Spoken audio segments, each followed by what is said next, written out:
Happy Tuesday, everyone! I'm home na. Kakaligo ko lang. Nag-work ako kanina. I work 4 hours lang guys. So, magang out ko. And, nagpunta akong No Frills kanina. Bumili lang ako ng ilang snacks and yung kulang dito sa pantry. So, eto bumili ako ng ice cream cups kasi ubos na yung cone namin. Tapos, itong Doritos. Dalawa lang yung binili ko. For Ate Ravy. Tapos, itong no name na chocolate cream filled wafer. Masarap to guys. Mas gusto ko siya kaysa doon sa mga yung mamahalin ng mga wafers. Ano bang tatak nun? Loker ba yun? Parang loker yata. Basta mas gusto ko yan. And then, bumili ako ng mayonnaise. Kasi ang tagal ko na nagkikrave ng chicken macaroni salad. Eh, konti na lang yung mayonnaise ko. So, bumili na ako ng another jar ng mayo. Tapos, kernel corn para sa ano ba yun? Basta yung kernel corn, parang king corn sa Pilipinas. Lagyan ko ng cheese, butter, and little bit of sugar. So, ayan. Isa lang yung binili ko. Tapos, bumili ako ng pineapple tidbits for the macaroni salad.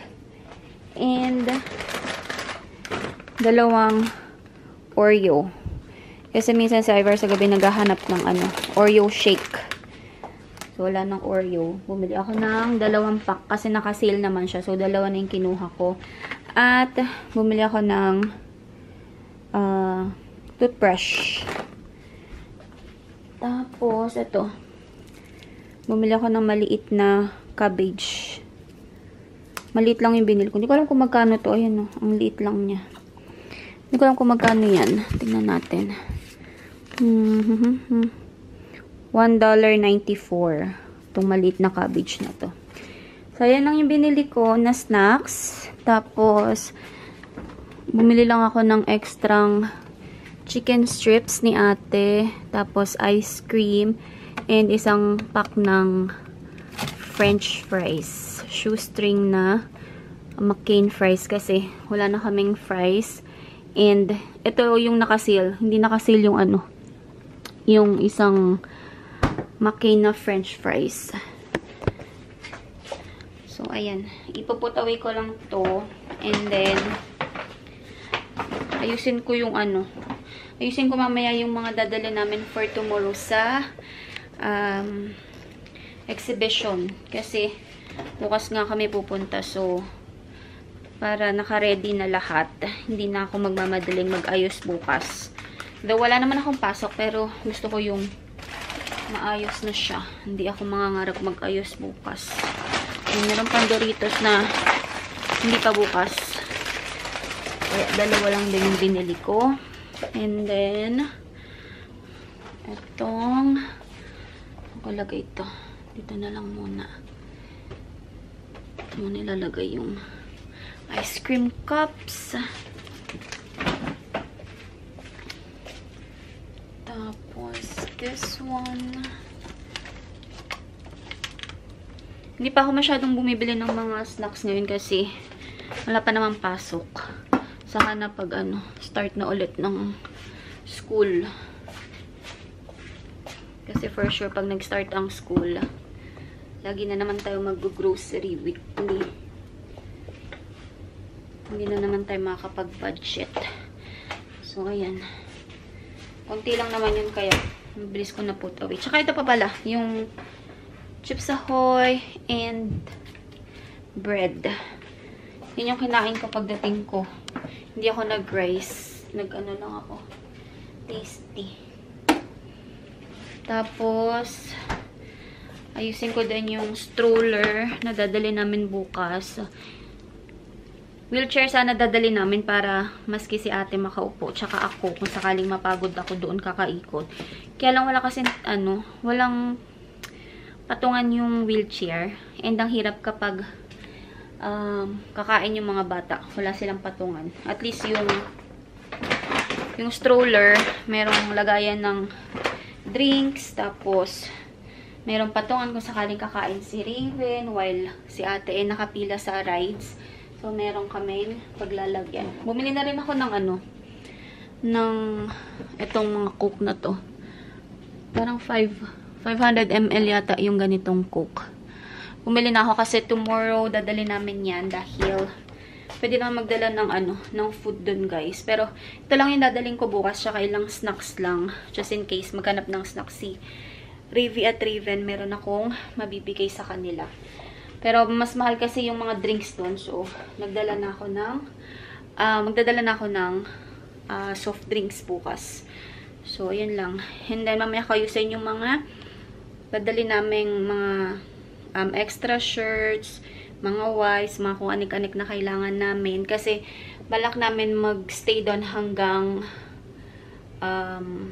matapos yung fireworks. Kasi, usually, nag-stay kami doon para panoorin yung fireworks eh. So, bukas, kailangan magdala ko ng mga extra shirt, jacket, kung anik-anik para at least wala akong makalimutan. May pako na ngayon and ready na kaming pumunta tomorrow.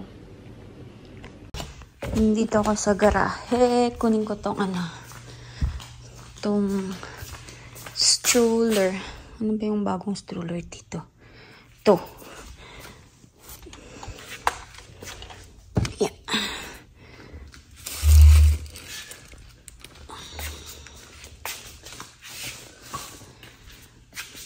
So, ito yung dadalhin namin bukas. Ito yung partner ng stroller, partner ng car seat ni Raven. So, ito yung gagamitin namin kasi meron nga siyang ito. Para pag kumain si Raven, at least meron siyang patungan. Tapos, meron kaming lagayan ng gamit dito. And then, just in case makatulog siya, pwede din i-recline yung stroller.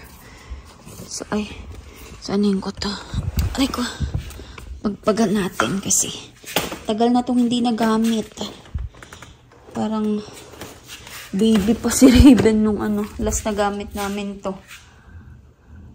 Gusto ko na nga siya ibenta, kaya lang hindi ko alam kung may bibili. Tapos ano ba? Bubugahan ko lang to siguro. Siguro ng hangin. Ayan, malikabok.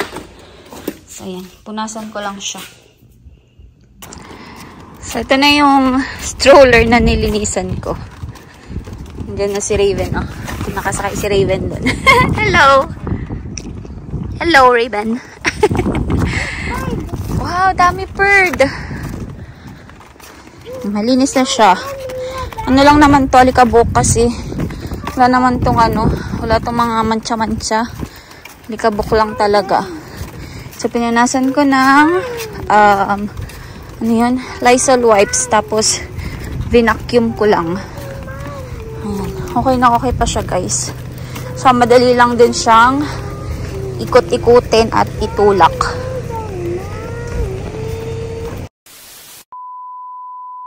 So, I am back, guys. Ito na yung mga na-ready kong dadalhin namin for the Saskatoon exhibition. Ayan. Ito ko lang muna nilagay. Di pa siya nilagay sa mga bag. So, mabilisan lang. So, eto. Dala ko yung aking AirPods just in case tumawag sila mommy at daddy.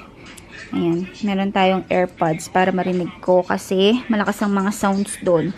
Tapos, syempre, ang aking Sage na Peppermint Halo for headache, essential oil, susi, tapos ang aking Advil. Hindi ako pwedeng walang Advil kasi pag sumakit yung ulo ko, wala. Sira na ang buong araw.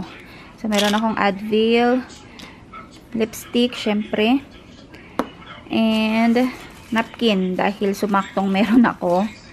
Wallet, of course. Ito pala yung ticket ng ng exhibition. So, ito is binili from Circle K. So, $53 siya.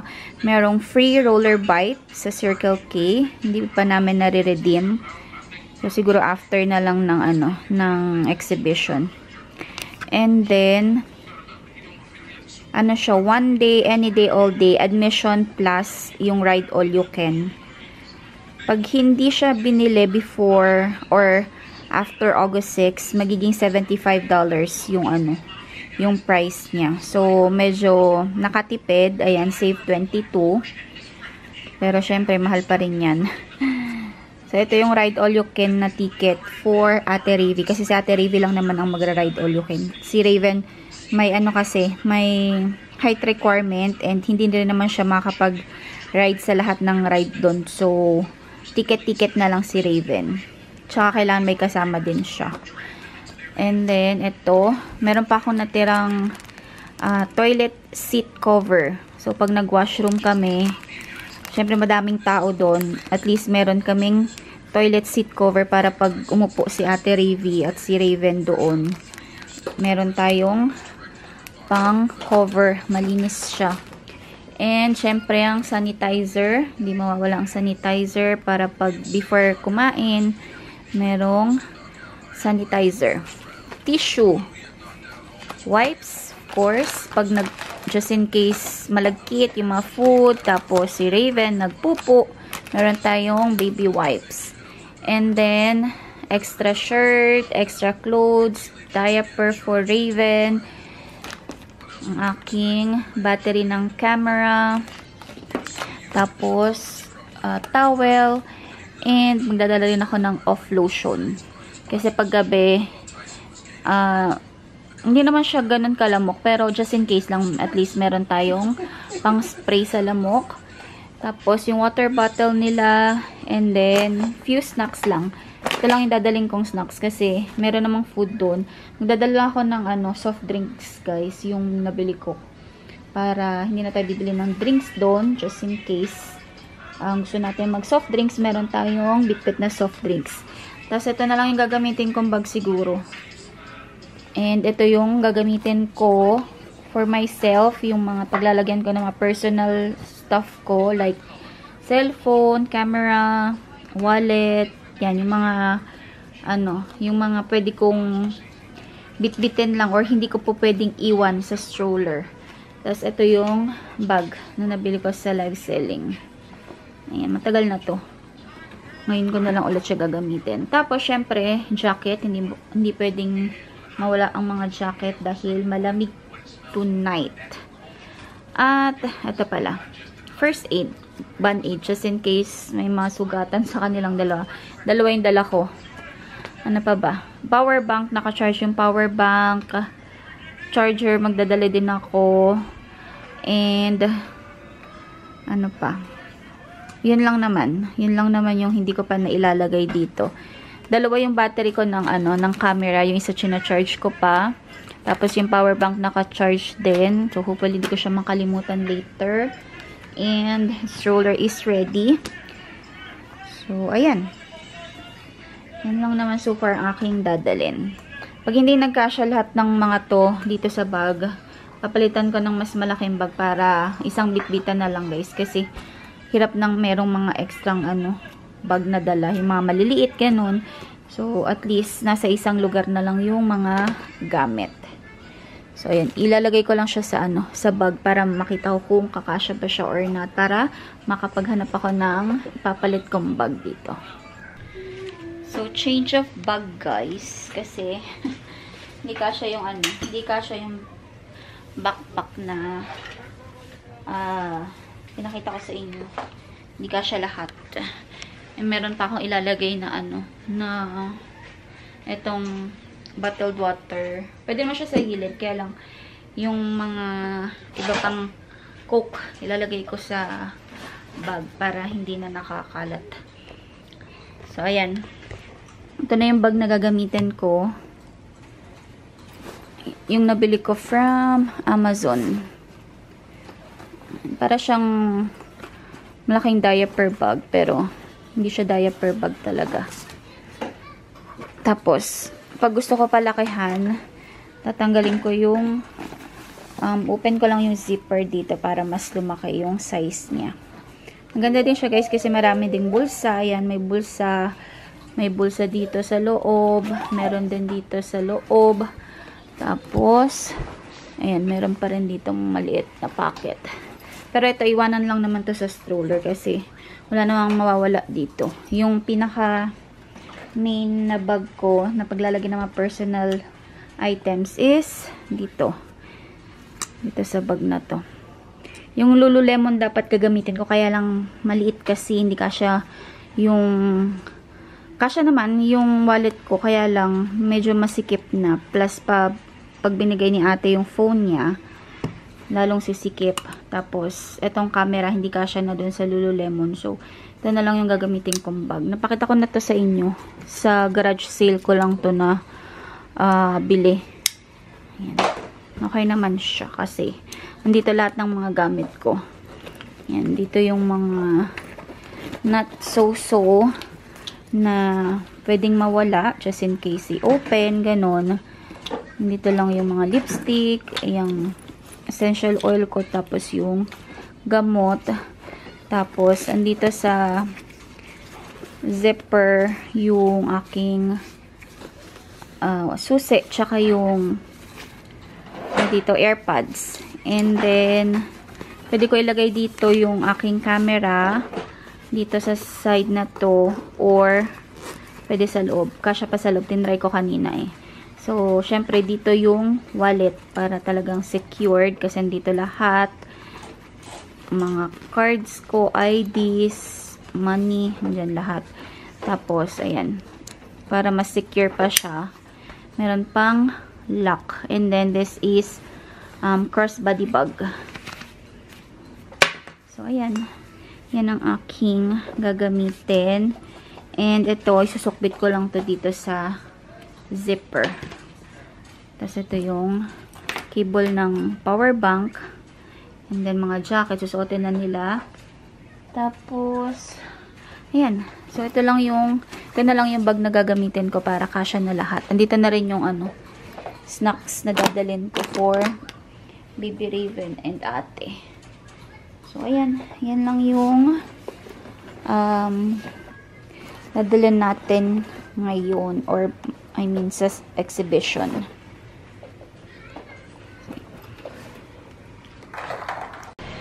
Gumawa ko guys ng macaroni salad.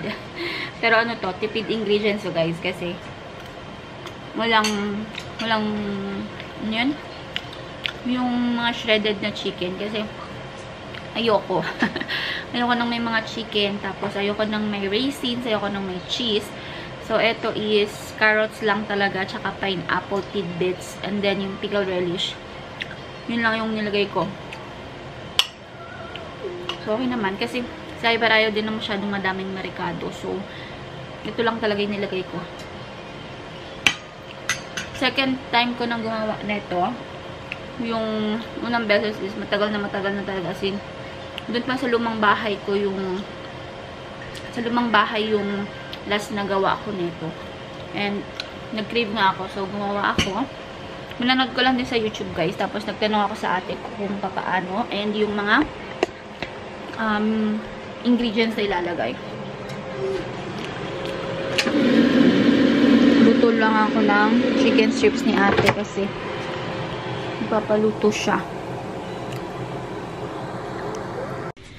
So guys, tapusin ko na rin tong vlog natin for today. That's it. Thank you so much for watching and please don't forget to like, share, and subscribe to my channel. And I will see you all on my next one. Bye everyone!